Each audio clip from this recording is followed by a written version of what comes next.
So let me stay on point. What was I about to play for y'all?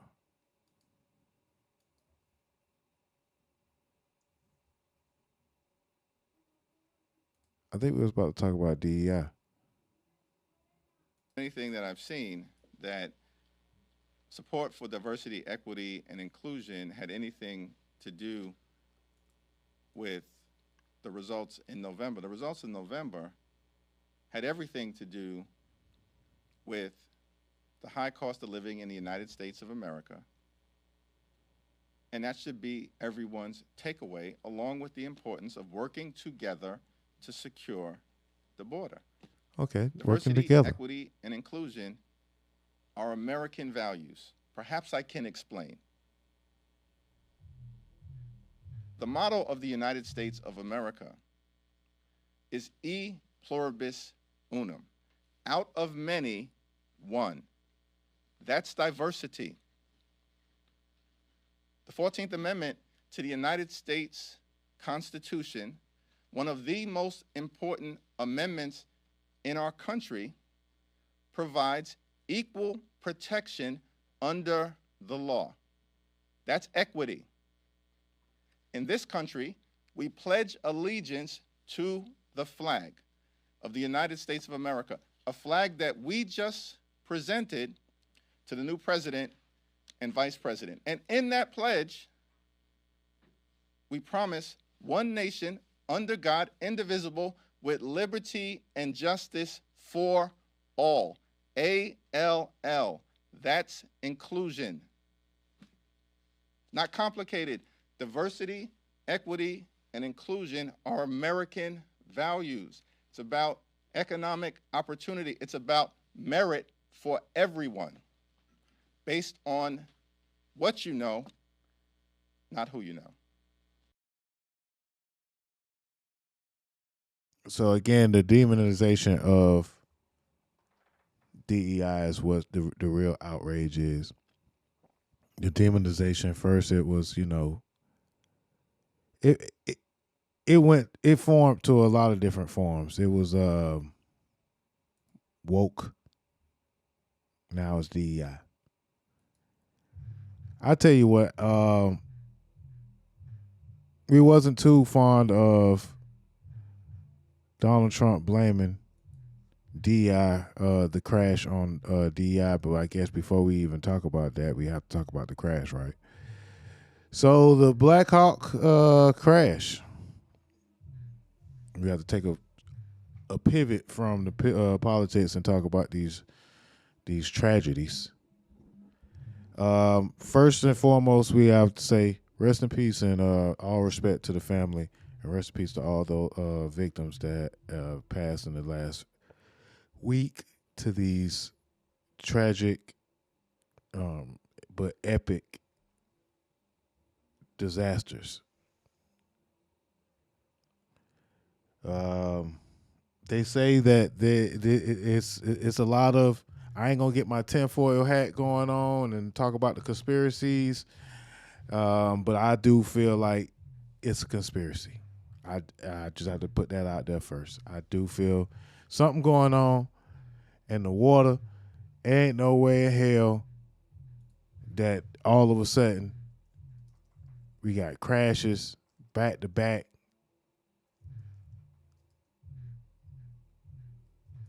So how we gonna intro this? We probably should talk about the school shooting first. But the crash happened so fast, man. Like, everything just. How did an American Airlines plane and a BlackHawk helicopter end up in a tragic crash while the plane was attempting to land on runway 33? Okay. All right. We found a TikTok. Let's get into it. Let's get into it. Is they gonna let me? Am I signed in? They gonna let me flex with it? Let me see if I can get full screen going. Oh shit, I can. Let's do it. The videos ahead, we'll take a closer look at the final hours leading up to the crash, the confusion between the PAT-25 VIP military helicopter and the air traffic controller, and how the rescue operation is being carried out. More details all in the video ahead. The plane had departed from Wichita Dwight D. Eisenhower National Airport in Kansas earlier that evening. A PSA Airlines aircraft, operated under American Airlines and identified as Flight AA5342, collided midair with a military BlackHawk helicopter at approximately 9 p.m. on Wednesday, January 29, 2025. The tragic incident occurred as the plane was making its final approach toward Reagan Washington National Airport in Arlington, Virginia. American Airlines confirmed that 64 people were aboard the jet, 60 passengers and 4 crew members, while 3 soldiers were aboard the military helicopter. This plane's radio transponder stopped transmitting about 2,400 feet, which is around 730 meters short of the runway, roughly over the middle of the river. This has marked the first major U.S. commercial crash in more than 15 years. From an aerial perspective, it is evident that Flight AA5342 was approaching the airport from the south, descending over the scenic Potamac River. This area is known for its proximity to several iconic landmarks, such as the Pentagon, located nearby in Pentagon City. To the north, one can spot the striking dome of the United States Capitol building, a symbol of American democracy. The Potamac River, which encircles the airport and much of Arlington, serves as a natural boundary and offers breathtaking views for arriving flights. However, this area is also densely trafficked, both by air and on the ground, adding to the complexity of air traffic management in the region. American Airlines Flight 5342, which we'll refer to as the landing flight, was on its final approach to runway 33. At this stage, called short final, the aircraft was mere moments from landing, flying at an altitude of about 400 feet. This is the most critical phase of landing, where every second counts and pilots are laser focused on safely bringing the plane down. At the same time, an Army BlackHawk helicopter, identified as Pat-25, was reportedly on a possible training flight. It was flying perpendicular to the flight path of Flight 5342, following the course of the Potamac River. The Potamac River is a designated flight corridor for helicopters, and it's common to see aircraft like this operating in the area. The key difference between the two aircraft in this scenario was their operating rules. The BlackHawk helicopter Pat-25 was flying under visual flight rules. This means it was required to rely on visual observation of its surroundings to avoid other aircraft. The landing Flight 5342 was operating. Oh shit. That shit was just getting good. Damn.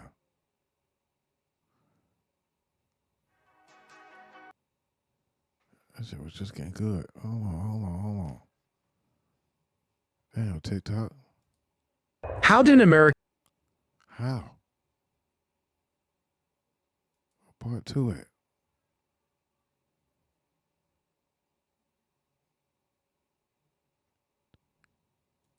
under instrument flight rules, which give it priority over VFR flights in controlled airspace? This system assumes that VFR aircraft will actively maintain visual separation to avoid conflicts. Moments before the collision, the air traffic control tower at Ronald Reagan Washington National Airport called Pat-25 to confirm whether they had the other aircraft in sight. How did an American Airlines plane and a BlackHawk heading under instrument flight rules, which give it priority over VFR flights in controlled airspace? This system assumes that VFR aircraft will actively maintain Trying to make the damn shit big. Pause.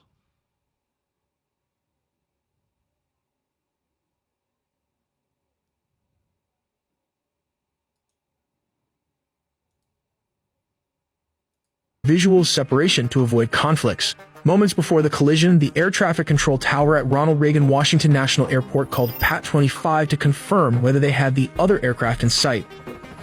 Pat-25 responded that they did. At first glance, this seems like an acknowledgement that they were aware of Flight 5342's presence and were taking steps to avoid it.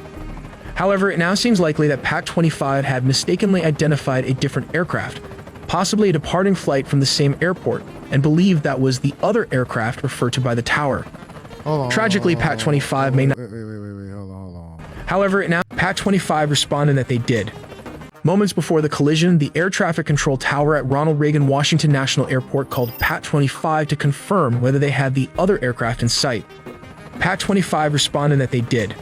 At first glance, this seems like an acknowledgement that they were aware of Flight 5342's presence and were taking steps to avoid it. However, it now seems likely that Pat-25 had mistakenly identified a different aircraft, possibly a departing flight from the same airport, and believed that was the other aircraft referred to by the tower. Tragically, Pat 25 may not have realized that Flight 5342 was descending directly into its path. This misidentification could have led to the BlackHawk failing to adjust its course in time to avoid a collision. Although I'm not a pilot, this is what appears to have happened based on the available information. It's a heartbreaking incident that raises questions about how such misunderstandings can occur and what safety measures can prevent them in the future. If you have more insight or expertise, please feel free to share your thoughts in the comments. The passenger plane broke into multiple pieces and sank several feet into the river. Meanwhile, the helicopter ended up landing upside down on the water. Regarding the rescue mission, the main challenge is access. The water they're working in is about 8 feet deep, which is roughly 2.5 meters. On top of that, the conditions are tough. There's strong wind, chunks of ice floating around, which obstructs rescue workers. We also have audio from air traffic control that has been published online, capturing the moments as the two aircraft approach each other. In the recording, we can hear a conversation. It appears to involve the air traffic controller, with P standing for priority air transport, the helicopter, and CRJ referring to the passenger plane. The response seems to come from the helicopter, but something goes terribly wrong. The two aircraft continue to move closer to each other until they crash, and there was no response from the other side. This long-shot video, recorded by the Kennedy Center Cam, seems to show two aircraft, a helicopter and a commercial airliner colliding, creating a huge flash. If you take a close-up shot, you can clearly see the BlackHawk helicopter traveling at an alarmingly high speed directly towards the plane, a moment of impending danger captured in stark detail. According to reports, the situation unfolded due to apparent confusion on the part of the BlackHawk pilot. He was seemingly unaware of the presence of a second aircraft in the vicinity, which ultimately led to a critical misjudgment. When the flight controller radioed in, asking if the pilot had identified Flight 5342, the pilot confidently confirmed that he had visual contact. However, the plane he was referring to under instrument flight rules, which give it priority over Yeah, but they flew right into that motherfucker.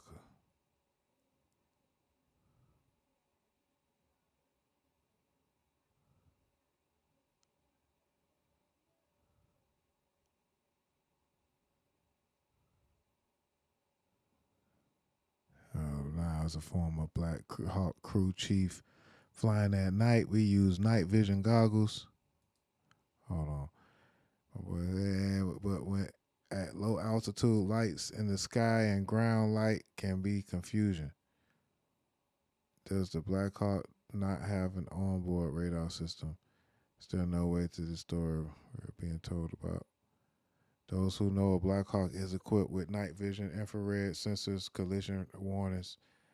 They are made to fight in all conditions and can maneuver instantly. Let that sink in. I wonder why a helicopter, even if it's military helicopter, is allowed to cross an airport's flight path. There are extra restricted zones. He has to go around them as long as there's no war. Okay, but how do we miss a giant plane? If the controller has said, do you have visual of the aircraft at your 5 o'clock, this would not have happened. Also, if the BlackHawk had not busted its 200-foot altitude restriction, this would not have happened. Okay, so the biggest mistake was the BlackHawk's elevation. It's weeks no practice in the area that helicopters maintain 200-foot ceiling. The BlackHawk was at 400 feet at time of collision.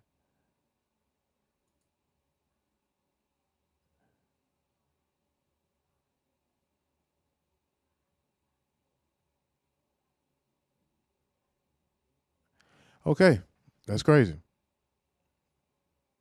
Absolutely crazy. I don't really even know what to say about this. I only have to respond to what the president said.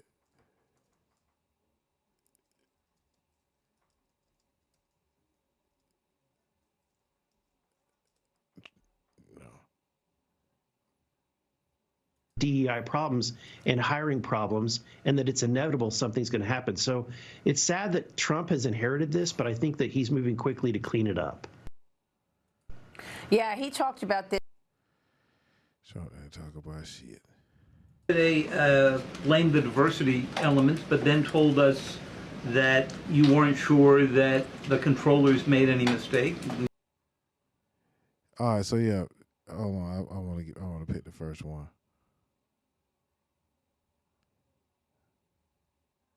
We must have only the highest standards for those who work in our aviation system. I changed the Obama standards from very mediocre at best to extraordinary. You remember that. Only the highest aptitude, they have to be the highest intellect and psychologically superior people were allowed to qualify for air traffic controllers. That was not so prior to getting there. When I arrived in 2016, I made that change very early on because I always felt this was a job that, and other jobs too, but this was a job that had to be superior intelligence, and we didn't really have that, and we had it. And then when I left office and Biden took over, he changed them back to lower than ever before. I put safety first. Obama, Biden, and the Democrats put policy first. And they put politics at a level that nobody's ever seen, because this was the lowest level. Their policy was horrible, and their politics was even worse. So as you know, last week, long before the crash, I signed an executive order restoring our highest standards for air traffic controllers and other important jobs throughout the country. So it was very interesting. About a week ago, almost upon entering office, I signed something last week that was an executive order, very powerful, on restoring the highest standards of air traffic controllers and others, by the way. And my administration will set the highest possible bar for aviation safety. We have to have our smartest people. It doesn't matter what they look like, how they speak, who they are. It matters intellect, talent, the word talent. They have to be talented, naturally talented geniuses. Have more to say about that. I do want to point out that various articles that appeared prior to my entering office, and here's one. The FAA's diversity push includes focus on hiring people with severe intellectual and psychiatric disabilities. That is amazing. And then it says FAA says people with severe disabilities are most underrepresented segment of the workforce, and they want them in, and they want them, they can be air traffic controllers. I don't think so. This was in January 14th, so that was a week before I entered office. They put a big push to put diversity into the FAA's program. Then another article, the Federal Aviation Administration, this was before I got to office, recently, second term. The FAA is actively recruiting workers who suffer severe intellectual disabilities, psychiatric problems, and other mental and physical conditions under a diversity and inclusion hiring initiative spelled out on the agency's website. Can you imagine? These are people that are, I mean, actually, their lives are shortened because of the stress that they have. Brilliant people have to be in those positions, and their lives are actually shortened, very substantially shortened, because of the stress, where you have many, many planes coming into one target, and you need a very special talent and a very special genius to be able to do it. Targeted disabilities are those disabilities that the federal government, as a matter of policy, has identified for special emphasis in recruitment and hiring. The FAA's website states they include hearing, vision, missing extremities, partial paralysis, complete paralysis, epilepsy, severe intellectual disability, psychiatric disability, and dwarfism all qualify for the position of a controller of airplanes pouring into our country, pouring into a little spot, a little dot on the map, a little runway. The initiative is part of the FAA's diversity and inclusion hiring plan. Think of that. The initiative is part of the FAA's diversity and inclusion hiring plan, which says diversity is integral to achieving FAA's mission of ensuring safe and efficient travel? I don't think so. I don't think so. I think it's just the opposite. The FAA website shows that the agency's guidance on diversity hiring were last updated on March 23rd of 22. They wanted to make it even more so. And then I came in, and I assume maybe this is the reason. The FAA, which is overseen by Secretary Pete Buttigieg.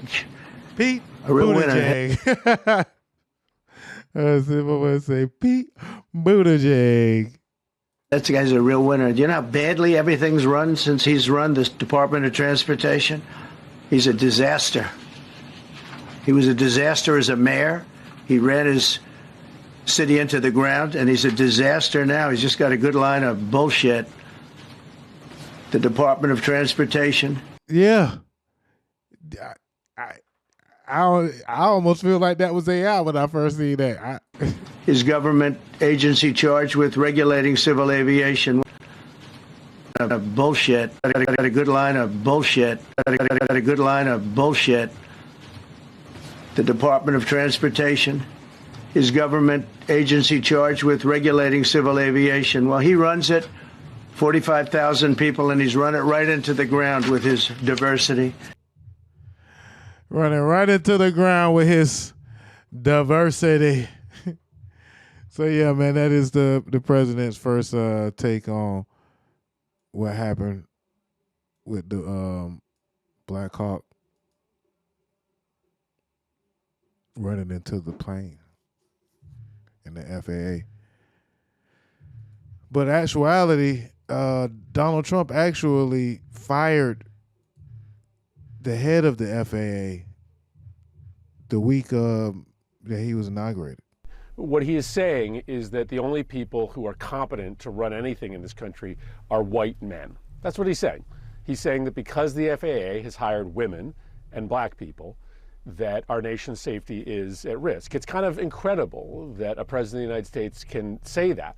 But let's examine why he's saying it. Why did he come out so quickly to try to attack women and black people for ruining the FAA? He did that because he is very vulnerable. He has some big questions to answer because the FAA has been in chaos, in crisis, since he took over.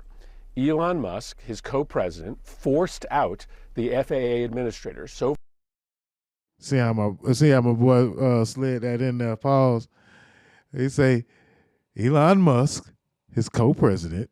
The FAA has been in co-president in crisis since he took over. Elon Musk, his co-president, forced out the FAA administrators. So for the last week, we have been leaderless at the FAA. We have had no one in charge of the FAA.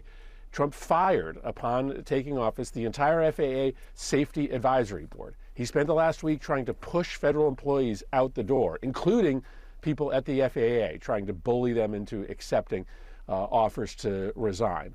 And so we got reports that the control tower was not normal on the night of the crash. Well, that stands to reason because the FAA has been in meltdown since Trump took over.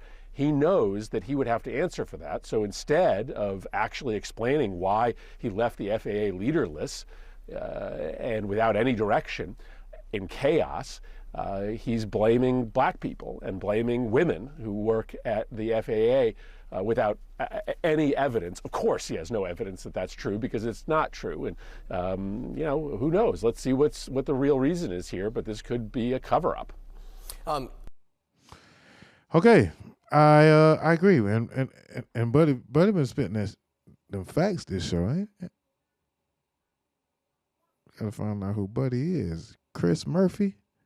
Chris Murphy be coming through. So how y'all feel about that? I agree with Chris Murphy on that one. But you know, it is kind of attack on also gay people as well, because the way he attacked Pete Buttigieg, and say Pete Buttigieg got it looking crazy over there because of the diversity. But in the meantime, these are a couple of companies that are committed to diversity. Shout out to Costco's. You know, we would talk about how them boy, Al Sharpton then went out to Costco's. But companies committed to DEI, Costco's, Mahir, I don't even know what that is. Mahir, I guess. Kroger, I fuck with Kroger, okay. Giant Grocery, Ben and Jerry's, Ulta, Macy's, Old Navy. I'm finna go get some Old Navy right now. Fuck it. I'm saying that like it was food, didn't I? Nordstrom's, okay. TJ Maxx, Go To Foods, includes Moe's, welcome to Moe's, McAllister's, Auntie Anne's, Jamba, and Cinnabon. Okay, shout out to Go To Foods.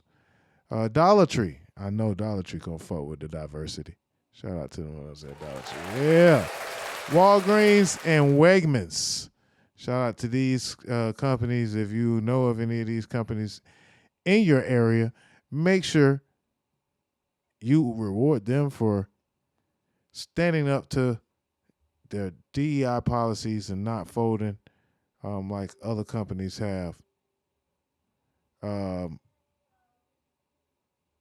Kroger stores are like Marion, Food Myer, Food for Less, Pay Less, King. Yeah, all those stores are in the Kroger family. But shout out to Costco's for holding it down. But again, we do know that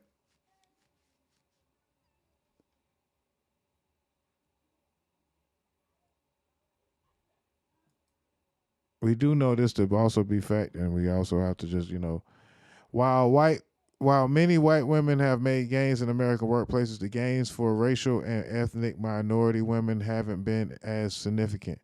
According to McKinsey study, the white women hold nearly 19% of all C-suite positions, while racial and ethnic minority women only hold 4%. Overall, white women have benefited disproportionately from corporate DEI efforts. That's from Forbes.com. Okay, so yes, we do understand that. Okay? That the DEI, but the DEI does still help. It's not like it doesn't help at all. It's not like even help because it helps white women that we don't need DEI in the work policies. But a lot of folks are going to use that as a talking point, basically to talk about the fact that DEI don't necessarily benefit black folks like we may think it does. But it's just the way that they present it as if it is us that they are speaking on. And, sometimes we actually do get a little over emotional, but sometimes we do, our intuition, most times, be on point. I'll say that much. Thoughts and prayers to everybody involved. There's also been another plane crash the next day, I want to say, in Philly. I'm still trying to really even gather all of this information. All this stuff is just really, really crazy, really scary. And again,